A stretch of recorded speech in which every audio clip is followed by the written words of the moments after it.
Μετά την κατάληψη της εξουσίας από την οργάνωσή μας για ένα ανεξάρτητο Κουζανιστάν, σε έκτακτο στρατιωτικό συμβούλιο αποφάσισα ομόφωνα ότι ήρθε η ώρα η Κουζάνη, η πρωτεύουσα της Δυτικής Μακεδονίας, να αποκτήσει πολεμικό ναυτικό. Και έτσι να πραγματοποιήσουμε το όνειρό μας, την Κουζάνη των 5 υπήρων, 6 με τα υπηρώτικα, των 2 θαλασσών και των 12 αφανών. Ως τώρα είχαμε μόνο τον Αρίταγα. Σήμερα όμως βρίσκομαι εδώ μαζί με την ειδική ομάδα αμφίβιων Σούρδου Κουμάντος, άριστα εκπαιδευμένων σαν θρυπουβριμπριχία. Σαν θρυπουβριμπριχία. Σαν θρυπουβριμπριχία. Αν θρυπουβριμπριχία. Σε επιχειρήσεις απ' το νερό για να μάσουμε αυτή τη θάλασσα χλιαρά μέχρι να μας στείλουν τα παγούρια οι Γιαννιώτοι, με τους οποίους έχουμε υπογράψει αμυντικό σύμφωνο.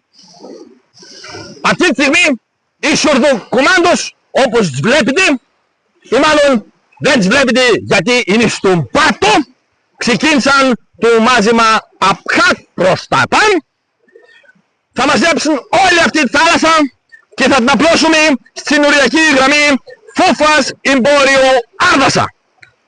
Όχι για να παίρνετε για μπάνια και να φωτογραφίζετε τα βυζιά σας και τα κουλιά σας, αλλά για να αποκτήσουμε θαλάσσια σύνορα με τις Καλλιεργιώτες.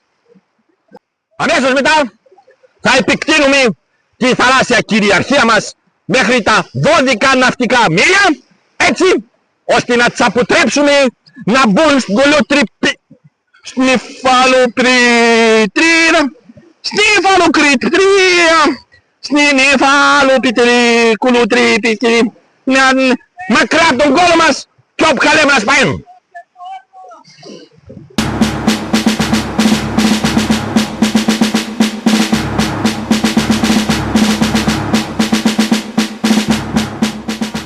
Σε λίγα χρόνια αυτή η θάλασσα θα καλύψει όλη την περιοχή και η Ορδέα όλη θα πάει στον πάτο, και όπως με την Ατλαντίδα κανένας δεν θα θυμάται τη χαμένη του Λιμαΐδα.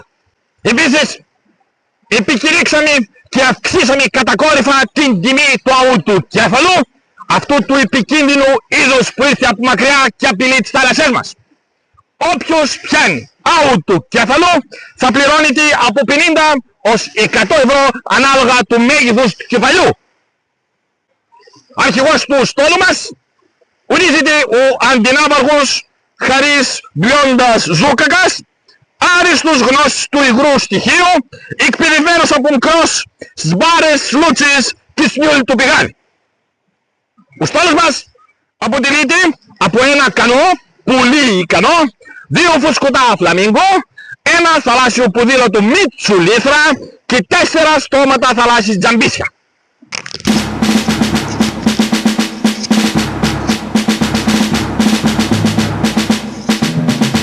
Στο Κασλά, στον χώρο που φτιάχνονται τα άρματα, ετοιμάζουμε το πρώτο μας υποβρύχιο. Την κατασκευή έχει αναλάβει ο ουφανός Λάκος Τβάγκανη. Αντιτορπιλικά και σοκουρβέτες κατασκευάζονται στο ουφανό Τάι Δημήτρη, ενώ αντιτορπιλικά θα ετοιμάσει ο ουφανός Μπογδανάθκα. Μισό λεπτό, χτυπάει το κινητό. Έλα ρε κότσο. Δεν είπαμε μην ενοχλήσεις εμείς τα μπάνια. Τι? Δεν βυθίζεται το υποβρύχιο, δεν μπαίνει από κάτω από το νερό. Γιατί? Γιατί είναι από φιλιζόλ. Να το γιομάσετε πιστές. Να το τσιμεντώσετε. Να κόψετε το λαιμό σας. Σε ένα μήνα το θέλω έτοιμο. Κατάλαβες?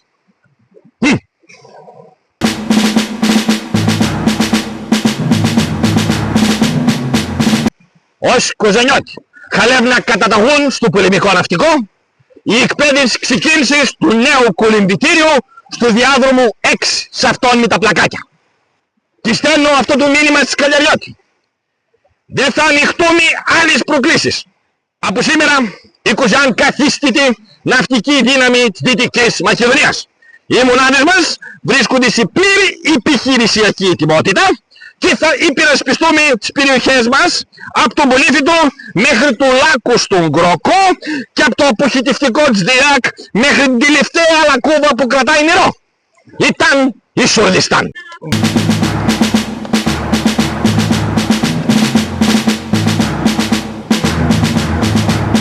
Υπάρχουν οι κουμάντος ουρινά, κουμάντος που είναι αμφίρια ή κύρμοι στα νερά. Μα υπάρχουν και κουμάντος λίγα και κνικτά που τρέφονται με ούρδα και ερνά.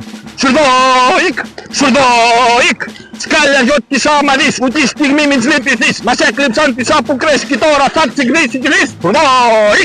Σουρδόικ, και πολλά λόγκα μάναρια του να είναι κανουρά μπροστά τσαλάβω το μιστάνια γιατί η Σουρδία στα ιερά. Σουρδόικ.